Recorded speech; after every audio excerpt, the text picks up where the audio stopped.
Untuk pilihan raya negeri Johor kali ini, tahun 2022, parti yang berasal dari Sabah iaitu Warisan buat pertama kalinya cuba nasib di pilihan raya negeri Johor dengan menampilkan 6 calon mereka, dan mereka mengharapkan dengan penampilan kali ini dapat memperkenalkan parti Warisan kepada penduduk di negeri Johor secara khususnya dan juga di Semenanjung secara amnya. Tetapi kini saya berada di Pekan Nanas, salah seorang calon dari Warisan ditampilkan iaitu Cik Syamuddin Busri. Apa khabar Cik Syam? Nak panggil Cik Syam ke Cik Syamuddin? Boleh, Syamuddin boleh, Syam boleh. Kalau orang Pekan Nanas selalu panggil apa? Orang Pekan Nanas selalu panggil saya Kino. Jauh beza. Jauh sangat beza. Kenapa Kino ke? Ya, sejarah lah. Masa saya sekolah dulu, kawan-kawan tu satu kelas nama sama. Jadi mereka tu tukar nama. Jadi dia cakap kalau tak nama Kino lah. Kino? Boleh lah. Kita ketika tak tu tahu kita apa boleh. asal usul Kino? Saya pun tak tahu. Tak tahu. Dia panggil, sedap panggil dia. Dia orang kata dia baca kat buku lukisan tu ada nama Kino tu. Boleh lah kau ni lah kata dia. Saya okey je lah. Zaman-zaman sekolah. Zaman sekolah. Okey, itu pembuka bicara kita nak mengenali lebih mesra Cik Syamuddin Busri. Cik Syam, ini merupakan kali pertama sebagai calon untuk pilihan raya negeri ataupun pilihan raya sebelum ini tak pernah dicalonkan? Setakat ni tak pernah lah. Saya first time ni. First time. Dan kita tahu latar belakang Cik Syam merupakan dari Parti Bersatu sebelum ini. Betul. Jadi adakah rasa kesal ke, rasa marah ke meninggalkan Bersatu menyebabkan ingin mencuba nasib melalui Warisan? Rasa tak begitulah keadaannya. Apabila kita asal daripada UMNO, keluar UMNO masuk Bersatu, lepas tu join Warisan, bagi saya parti yang kita tinggalkan ni, jangan komen banyak sangat. Bagi saya prinsip perjuangan kena berbeza. Diteruskan. Jadi bila saya masuk Warisan ni, saya rasa saya kena teruskan perjuangan saya. Yang di mana parti yang saya tinggal ni, saya nampak dia tak selari dengan perjuangan saya. Sebab itu kami buat keputusan untuk kita join Warisan dan meninggalkan parti yang ada. Sebab hanya parti saja pun. Bukan saya keluar agama. Saya keluar parti. Ini politik. Jadi kita sebagai ahli politik, kita kena cari satu parti yang kita rasa dia boleh menepati cita rasa kita dan rakyat dan pengundi khususnya. Tapi orang berbeza-beza. Ada orang tidak begitu. Tapi saya punya prinsip ataupun saya punya pegangan, prinsip saya adalah kerana rakyat dan juga semestinya bangsa Malaysia dan kita. Kalau kita selidiki latar belakang Cik Syam, datang dari UMNO, datang dari Bersatu, ini merupakan parti yang berasaskan kaum bumi putera terbesar iaitu Melayu. Tapi bila beralih ke Warisan ini agak kata pun terperanjat juga. Kerana Warisan ni parti dari Sabah asalnya dan dia merangkum keterbukaan semua kaum. Adakah merasakan parti berasaskan satu kaum itu tidak lagi relevan dalam perjuangan politik Cik Syam? Saya rasa begitu. Dalam keadaan senario politik sekarang ni, saya lihat landscape politik kita dah sangat-sangat berbeza. Terutamanya di golongan-golongan orang-orang muda. Orang muda? Ya. Parti yang berasaskan kaum ini tidak lagi diterima oleh orang muda. Cuma orang-orang lama ni dia masih lagi memikirkan bahawa parti yang berasaskan kaum ni perlu bagi mewakili orang Melayu. Tetapi kalau kita lihat pula, kita tengok Barisan Nasional. Contoh, minta maaf, bukan mengutuk Barisan Nasional, tidak. Bila MCA bertanding, ia tidak guna logo MCA. Dia menggunakan logo Barisan Nasional. Itu juga menunjukkan mewakili berbilang kaum. Jauh lebih baik kalau kita boleh gunakan satu parti yang terus berbilang kaum dalam parti itu. Saya dah survey banyak tempat, dah jumpa ramai orang, anak muda dan sebagainya. Ia bukan kerana parti itu. Calon itu sendiri. Kita kena menampilkan calon yang sesuai dan menepati cita rasa rakyat. Berkenaan berbilang kaum, bagi orang-orang muda yang sekarang ni terdedah dengan maklumat di hujung jari, pada mereka, kita kena duduk semeja bagi memakmurkan negara dan juga memajukan kerajaan dan Malaysia khususnya dengan bekerjasama dengan semua pihak. Seperti dulu juga benda itu berlaku. Tetapi apabila ada berasaskan kaum, bagi mereka dah jadi tidak sihat. Jadi kita kena berkongsi, kena bergabung tenaga sama-sama supaya dapatlah kita bekerjasama memakmurkan Malaysia pada Cik Syam, kenapa warisan? Tidak parti berbilang kaum yang lain. Ada PKR di situ. DAP pun klaim ataupun mengakui mereka juga parti berbilang kaum walaupun kita tahu majoritinya datang daripada bangsa Tionghoa. Kenapa warisan? Ramai orang tanya kenapa warisan. Ini soalan wajib ni. Wajib semua orang tanya. In fact, isteri dan keluarga pun tanya kenapa warisan. Bagi saya, warisan satu parti yang baru dan bila baru, kita yang mencorakkan warisan itu sendiri. Kemana kita nak bawa? Bagi saya, parti ini sebuah kenderaan. Yang penting adalah pemandu kenderaan itu. Pemandu tu nak bawa kenderaan tu ke mana dan nak bawa penumpang tu ke mana. Hari ini warisan parti yang baru, jelas perjuangannya adalah untuk semua kaum.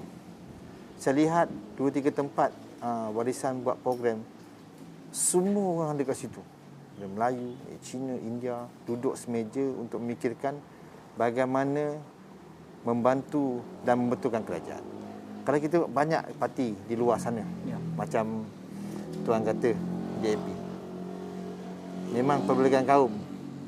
Betul ke dia bilang kaum? Dia didominasikan oleh sebenarnya keluarga dia sahaja dan bangsa dia sahaja. Tidak kita tidak menuduh dan mengutuk parti tersebut, tidak. Tetapi itu yang kita lihat. Tetapi di warisan tidak begitu. Tidak didominasi oleh keluarga. PKR begitu juga. Keluarga juga. Adakah perjuangan dia untuk rakyat atau untuk keluarga? Tapi warisan berbeza, sangat berbeza. Dia mempertahankan semua bangsa tanpa mengenepikan Melayu dan Islam itu sendiri. Jadi saya tertarik dengan perjuangan. Apatah lagi Datuk Seri Safi Abdal ni orang yang sangat baik dan ikhlas untuk membawa dan memajukan Malaysia itu sendiri. Cik Syam, kalau kita lihat di Pekan Nenas ini, dia sejarahnya panjang. Pekan Nenas satu kawasan di pinggir Bandaraya Johor Bahru di bawah wilayah Iskandar dan dekat dengan Singapura. Jika dilihat dari pemerhatian dan Cik Syam orang sini, apa isu utama yang sentiasa menjadi ataupun keluhan masyarakat tempatan di Pekan Nenas? Banyak isu sebenarnya. Saya pernah berkhidmat dengan Wakil Rakyat Kukup sebagai pegawai khas, tapi di Kukup lah. Dan juga bila di Kukup, saya secara langsung berkhidmat juga di Pekan Nenas. Kerana ketika itu hanya UMNO saja yang menjadi wakil rakyat. Jadi saya bekerja di Pekan Nenas. Pekan Nenas ini, kalau kita lihat, masalah bagi orang muda adalah masalah pekerjaan. Sangat ketara. Susah nak dapat pekerjaan. Apatah lagi anak-anak muda yang berlepasan sekolah ni yang tak nak sambung belajar, lagi susah nak dapat pekerjaan. Tak ada kelulusan. Semua kilang, factory, semua orang-orang yang you pun faham orang luar negara untuk bekerja di sini. Peluang pekerjaan sangat tipis, maka ramai orang telah keluar untuk mencari pekerjaan. Jadi masalah utama ni memang pekerjaan. Jadi kita kena memastikan sebenarnya peluang pekerjaan ini mesti ada di Pekan Nenas. Selain daripada peluang pekerjaan ini, masalah banjir pun berlaku di Pekan Nenas. Lama dah isu ini tak dapat diselesaikan. Lama. Jadi saya tak faham apa susah sangatnya nak selesaikan. Banyak orang bijak pandai dalam dalam kerajaan. Okey. Ada 2-3 tempat. Setiap kali banjir, hujan mesti banjir. Hujan sikit pun banjir. Banjir sampai kadang naik pinggang. Bila itu berlaku tuan, dia telah memberi kerugian yang besar kepada penduduk kampung.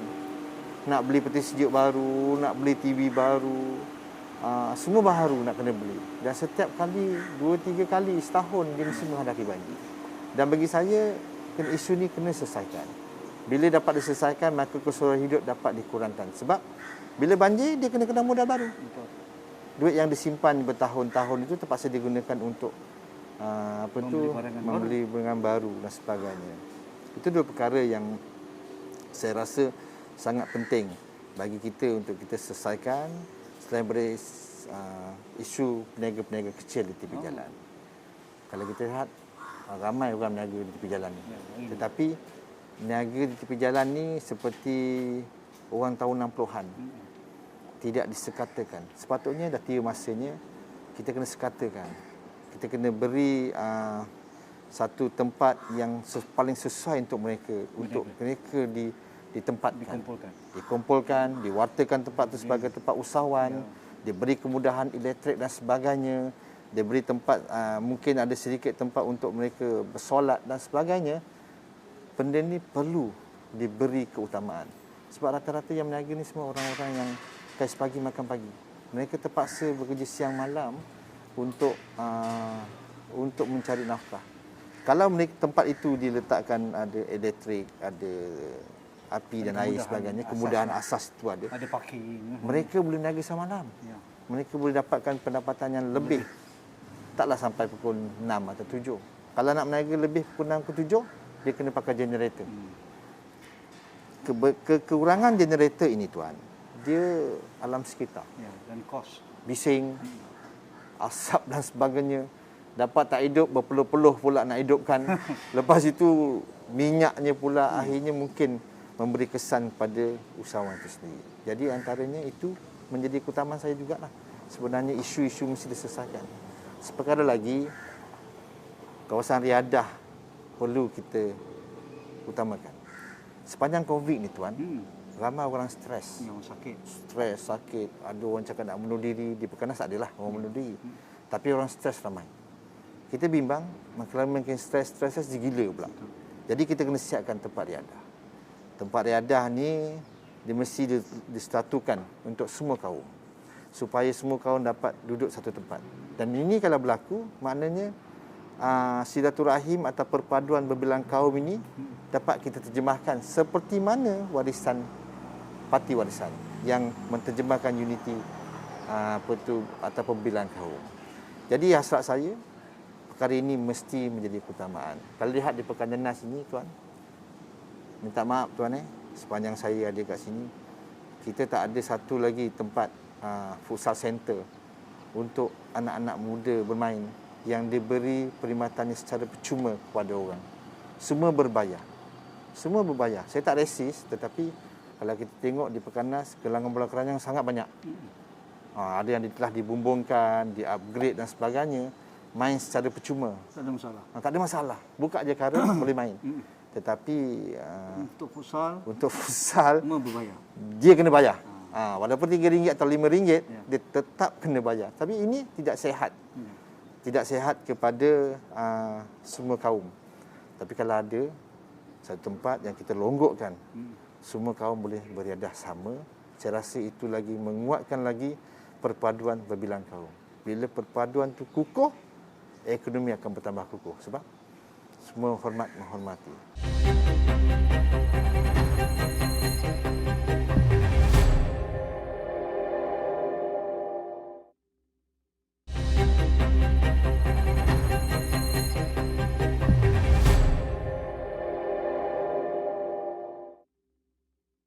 Bagi Cik Syam, bagi aspek pertanian dan juga keselamatan makanan, food security.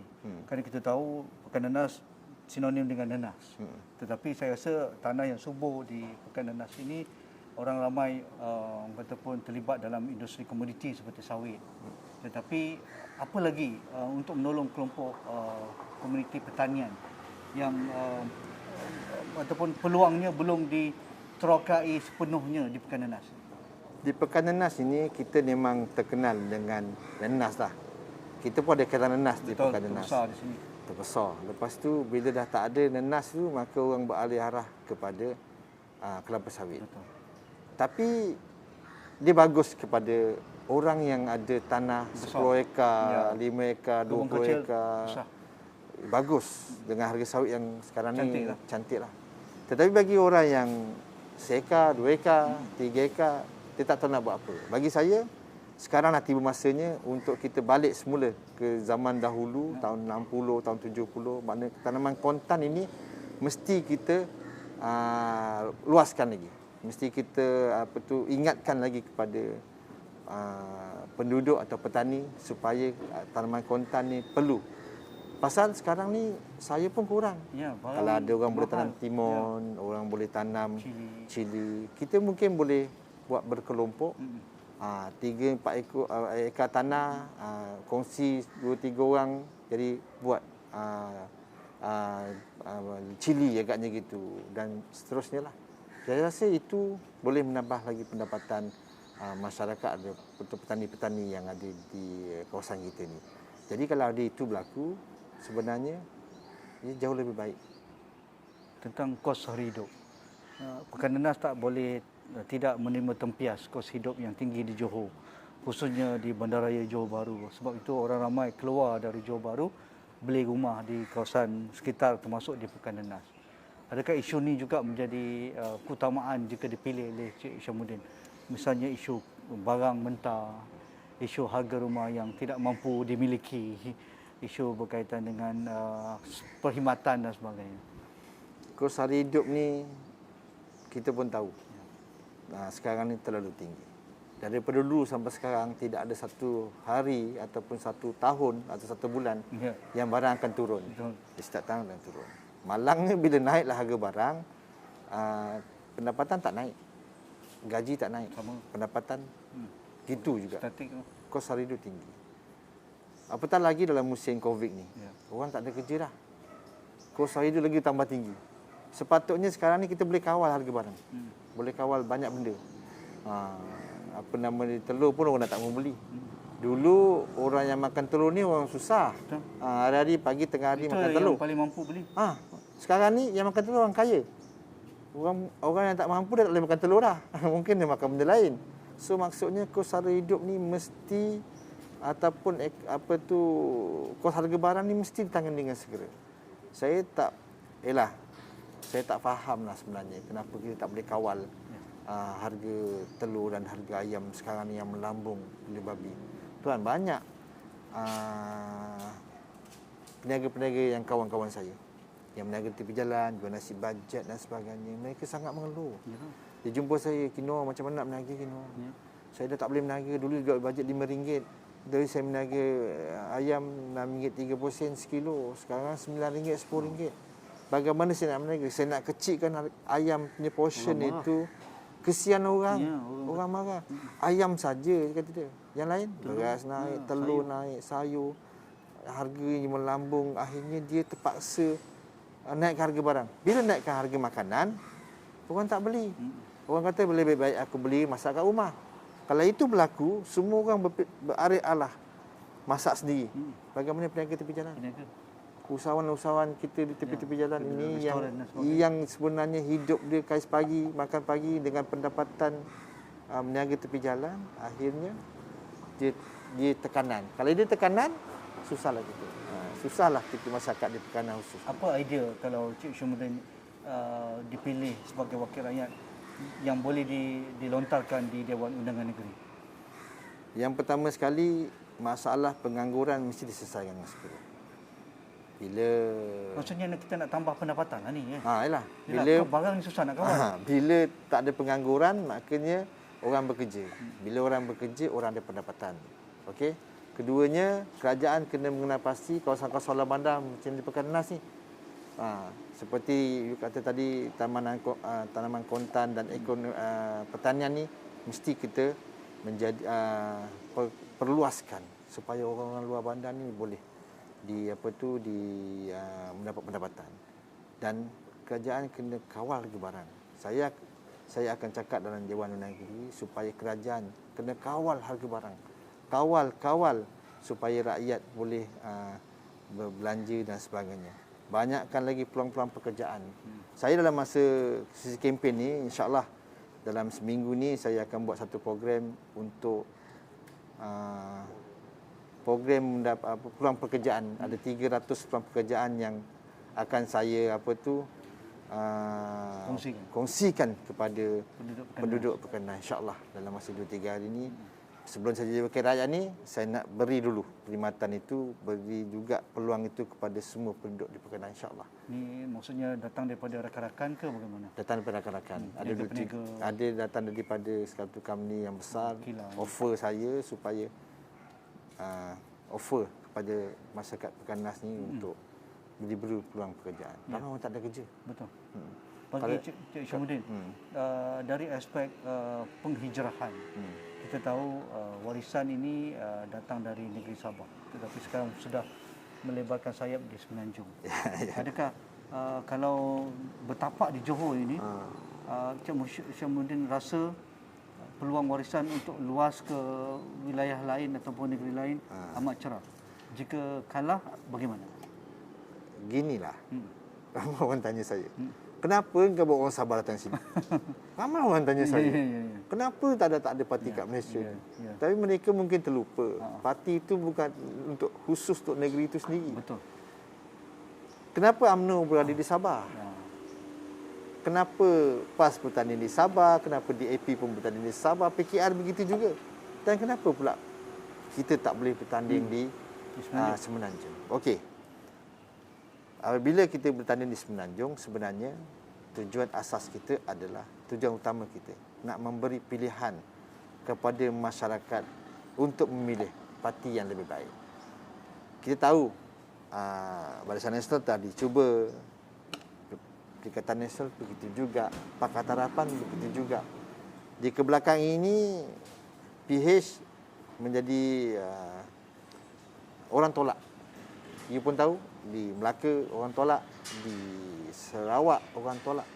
Jadi kat situ orang tak ada pilihan. Dua negeri ni tolak. Jadi kita kena buat mempersembahkan lagi ataupun menawarkan satu parti yang mungkin menjadi pilihan kepada masyarakat. Mungkin orang tak suka A, mungkin insya-Allah dengan adanya warisan orang boleh beri undi kepada kita. Kalau kita lihat ratusan keluar mengundi pun turun. 65% kat salah di Melaka. So mungkin orang tak ada pilihan lain. Malahlah keluar mengundi sebab itu aja.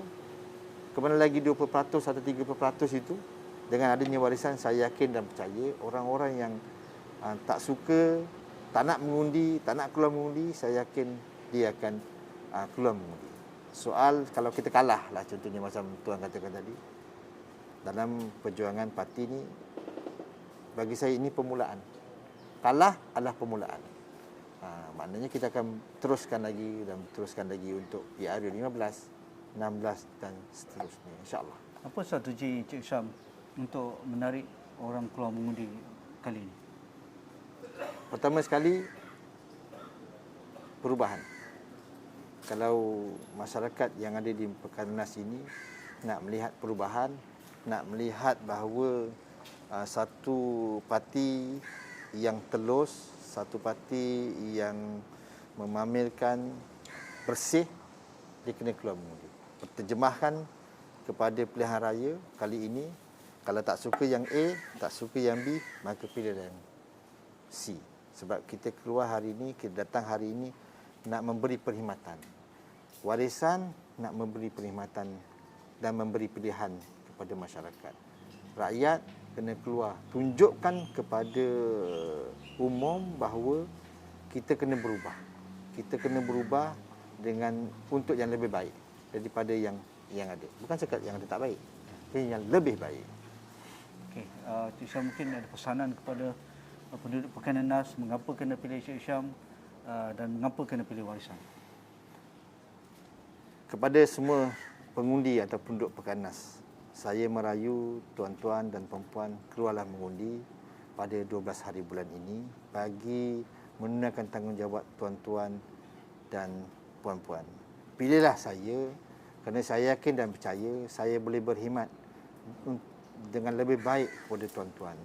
Dengan komposisi kaum yang lebih banyak kepada Melayu ini, saya rasa saya boleh berkhidmat untuk Melayu tanpa saya menepikan bangsa-bangsa lain. Sebab saya juga seorang kampung, datang daripada kampung, bukan orang senang, orang susah, yang asal pun orang susah. Saya tahu denyut nadi rakyat ini.